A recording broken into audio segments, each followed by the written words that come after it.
So our topic is the fall of the Republic. When I say the Republic, that is not necessarily the fall of Rome. Remember, the Republic is just that form of government.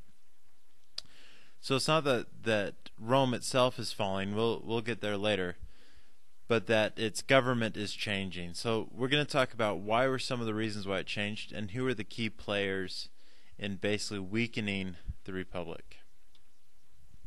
The first guy we want to talk about is Spartacus. Now, Spartacus was a slave.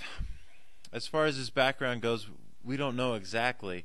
There are some theories that he was taken over by the Roman military, and he actually trained under the Roman military until they asked him to basically fight his own people, and he refused, and so they turned him into a slave, and eventually he becomes a gladiator.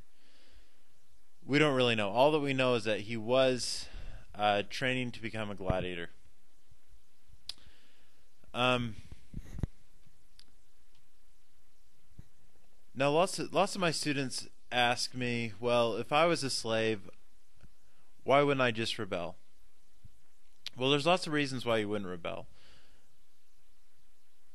One is, in order to have a successful rebellion, you need certain things.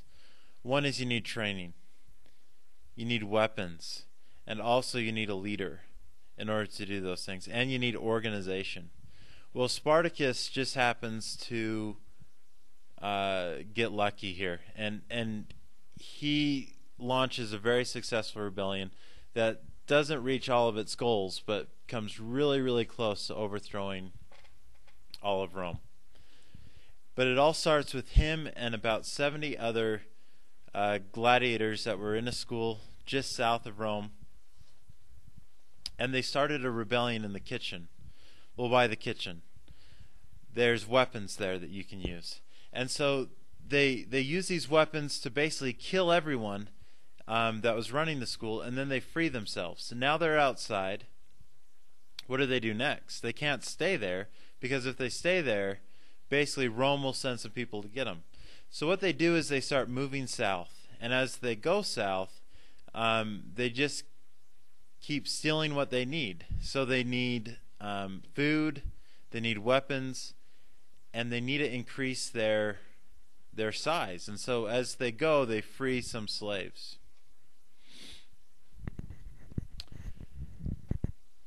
Spartacus, his army grows very, very quickly, and within 2 years they go from 70 to about 100,000 strong. So if you can imagine that. And we've got slaves running away to be with Spartacus. The problem is that these slaves, by far the majority of them, are not trained. So Spartacus actually has to form an organization that will train these slaves as they come to him. And he's got to arm them, and he's got to feed them. What's remarkable is that these basically amateur fighters defeat Roman soldiers, professional Roman soldiers. Rome never really sends a huge army against them because no one really wants to do it. Because if you defeat a slave, there's no glory in that. There's nothing that you can take from them to increase your wealth. And beating up on a slave, well, so what? Big deal. That's like a senior in high school beating up on a fourth grader. Okay, you don't go around bragging about that. That's not anything cool to do. And it's kind of expected. So no general really wants to fight Spartacus because there's nothing in it for them. So they send kind of these rookies to go fight Spartacus, and Spartacus beats them back. Now Spartacus and other slaves actually would like to go home. But for them, remember, home is not Rome.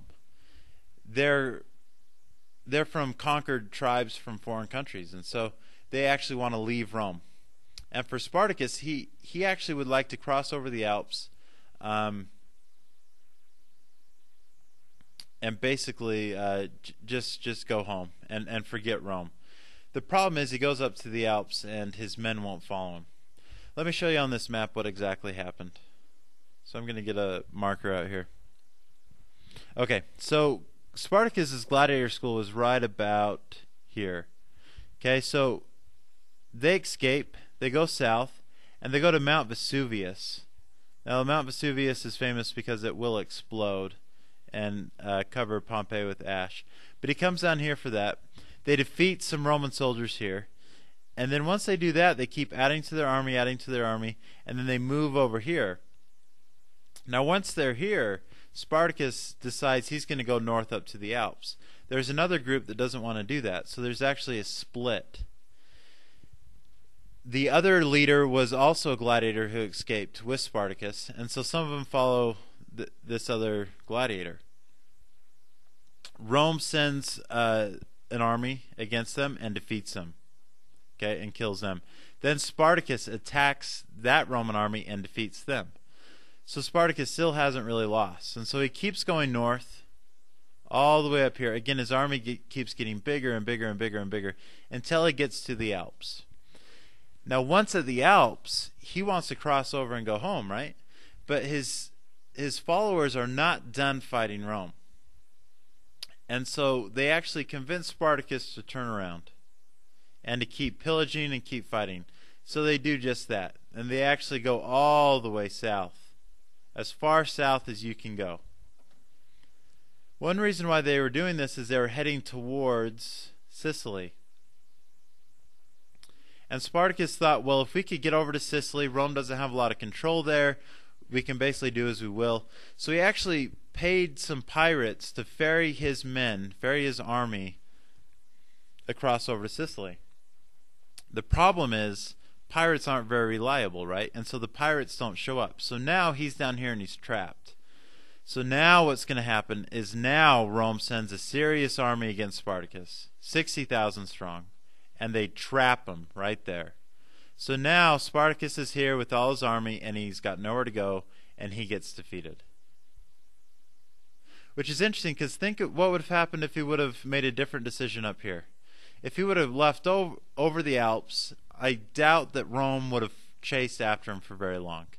But the fact that he chose to turn around, he had a very different life because of that, and death.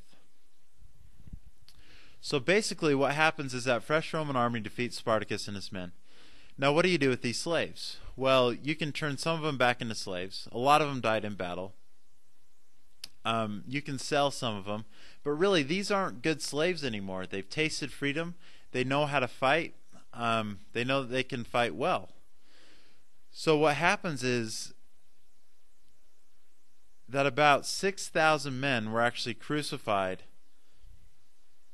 along a road to Rome, and basically sending the symbol, don't do what these guys did. Don't mess with Rome. These are billboards, and everyone understands the advertising that Rome is powerful, and eventually you will lose and you will die a painful death. Being crucified is is extremely painful, because you actually don't die from the wounds from the nails. You actually suffocate. So you live sometimes up to days with these painful wounds, and eventually you suffocate and die. So they could have killed him, in a dark room. They could have killed him by, stabbing them and killing them easily. But instead, they go through all this trouble to send a direct message to everyone else in Rome that don't mess with us. We will win.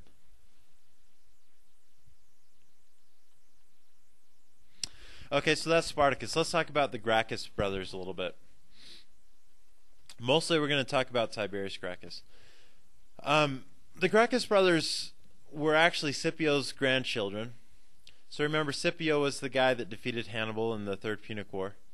Second Punic War.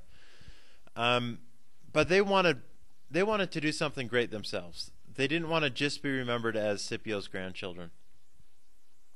What they figured out was, if you could actually get the poor on your side, you could become the most powerful man in Rome. Get the mob on your side. Be the darling of the mob, and you would be powerful. And they're the first ones to really do this. But first off, you have to see what does the poor want, and then you have to give it to them. Well, here's the cause that Tiberius takes. The problem is that During the Punic Wars, Roman soldiers are traveling farther and farther away from home to fight. Whereas before, fighting was kind of a part-time job. You go fight, and then you go home and plant and harvest, and then you could still run your farm. The problem is, if you're fighting in North Africa, you cannot go home to farm. So what happened is these soldiers left, but no one was taking care of their farm at home, and they couldn't do it themselves. They were too far away. So their farms basically fell into bankruptcy, and then these rich Roman patricians actually buy up these bankrupt farms. The other ironic thing here is that these soldiers go out and they fight, and then they bring home slaves, right? They send home slaves, conquered people. Then these same patricians that bought up these farms are then buying these slaves to farm. So when these soldiers are done, they go home and find out they've got no farm, and they don't have a job either, because the people that they were fighting, that they conquered, are now farming their land that the patricians bought underneath them. So again, this is pretty messed up stuff. So how do you fix the problem? So all these soldiers are returning home from war, and they're homeless and they're jobless. The only way to fix a homeless problem is to provide them with homes. So you have to give them land. Well, who's got all the land? You have to take it from them, from the rich patricians, and give it to the poor, which is not going to be easy.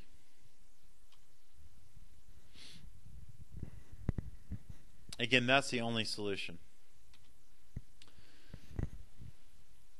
It's not going to be easy because the rich are powerful. They've got connections. The Senate isn't going to want to pass this law. So how do you get them to pass it? Well, Tiberius becomes a tribune. And remember, tribunes are there to protect the plebeians, or the poor. So this is a perfect position for him. The law basically says that you can only own so much land, and then they're going to take this excess land and give it to these veterans. Tiberius introduces the law to the Senate,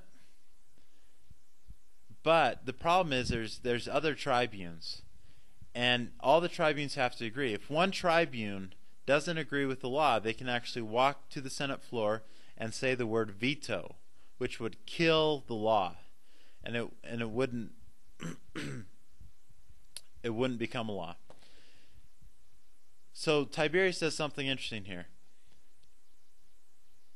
He gets the Senate, or he introduces the law to the Senate, and as a tribune is walking down to the Senate floor, he has his henchmen grab him and throw him out of the Senate so he can never veto it. So here he's used violence publicly.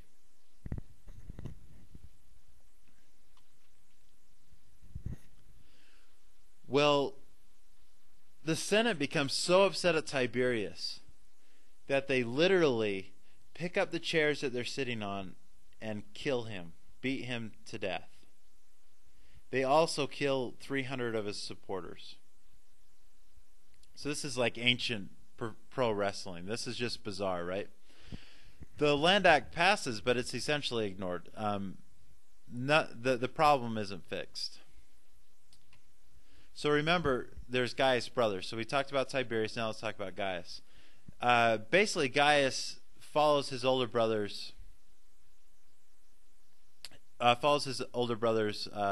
example, and he starts turning to the poor for power. And he dies the same way. I mean, he's basically killed. Except for Gaius, he commits suicide because he knows that he's about to get killed. So why are these guys important? Well, one big thing is they show that if you want to become the most powerful man in Rome, turn to the poor. They also showed that if you're going to push the Senate around, you better be tough enough to handle them. And they weren't. Because now violence is used publicly as a political tool. Remember, Tiberius used it, and then the Senate used it against him. Okay, now let's talk about Marius. Marius was important after the Third Punic War. He was a commander, and he changed what it meant to be a commander or general. Before, like I said, being a soldier was a part-time job. Well, Marius basically made it a full-time job, and the only way to do that was pay them more money. Well, the Senate wasn't going to give more money. The government wasn't going to give him more money. So Marius does it himself. Now, this seems pretty harmless, right? It sounds like a great deal for the Senate. Sounds like a great deal for the soldiers. The problem with this is going to cause civil wars. Because these soldiers are not being paid by Rome, aren't being paid by Rome, they're being paid by their generals. So they're really not Rome's soldiers, they're the general's soldiers. Which means if the Senate or the government doesn't like a general, and the general doesn't like what the Senate is doing, the general can actually use his soldiers to fight against Rome, his own country, his own government. This also means that if two generals don't like each other, their armies can fight each other, and we'll see an example of that. There's actually several examples of that.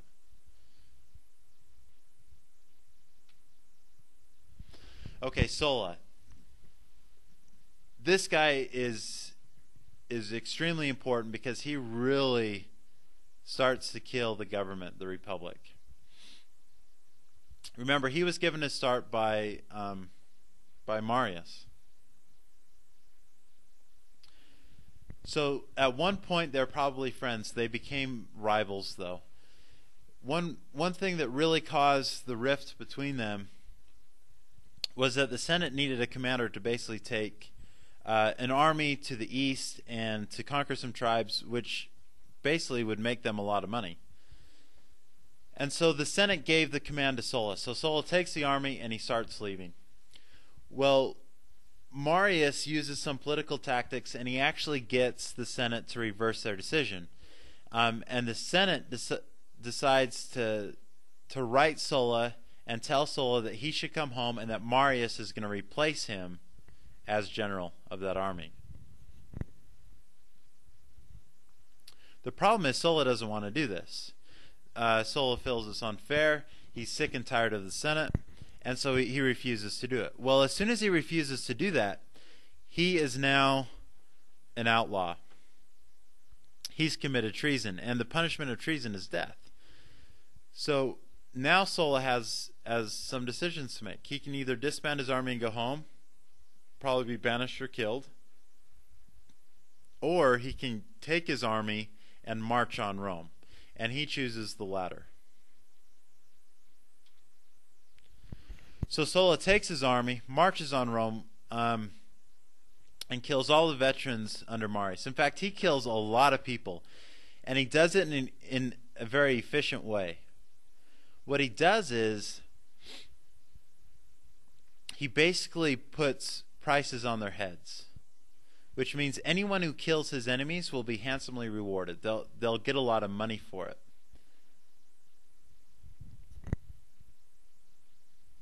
So he kills senators, members of Marius' family, even soldiers that served under Marius. Basically, this is the equivalent of Obama going on CNN and saying, okay, anyone who kills Mr. Borup will get to keep his house and get to keep his car, and they'll be rewarded to the United States. I don't think I'd make it out of my school alive.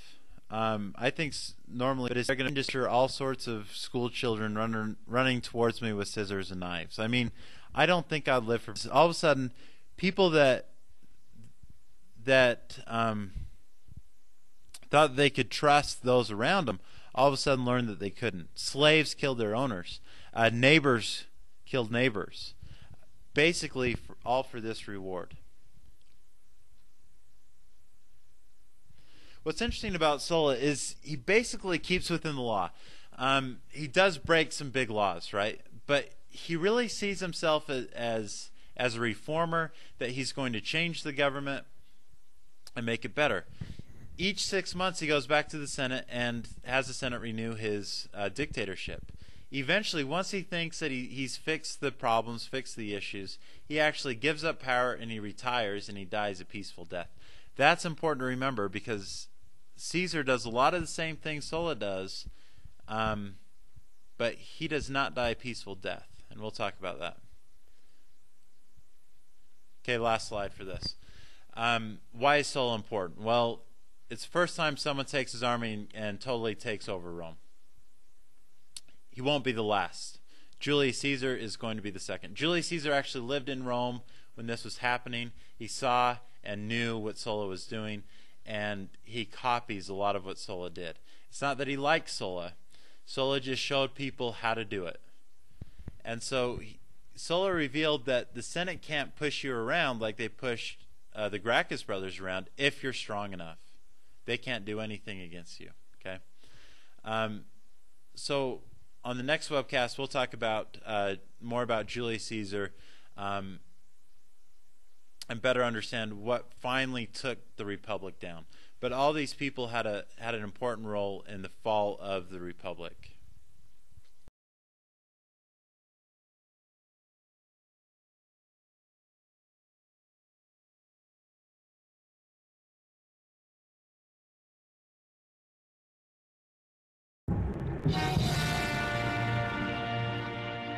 By the 1st century BC, a powerful general called Lucius Cornelius Sulla would be the first to cash in on the loyalty of his men.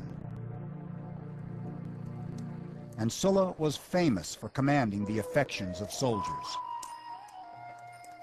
It was Sulla more than anyone else who set the example. In order to corrupt and win over the soldiers of other generals, he gave his own troops a good time and spent money lavishly on them.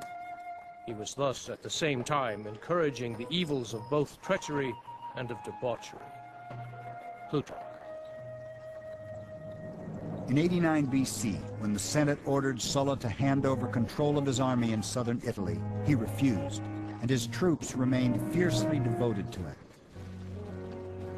Armed with 6 renegade legions, more than 30,000 men, Sulla then did an astonishing thing. He marched on the city of Rome. Once in control of the city, Sulla's soldiers went on a bloody rampage. Hundreds of Sulla's political enemies were then rounded up and executed, and he was the first among several generals who was to use his military forces in this way. Sulla planted his own supporters in power and quickly left the city in peace, but nothing in Rome would ever be the same. A Roman general used his troops to enforce his own political power. It was the first time, but it would by no means be the last.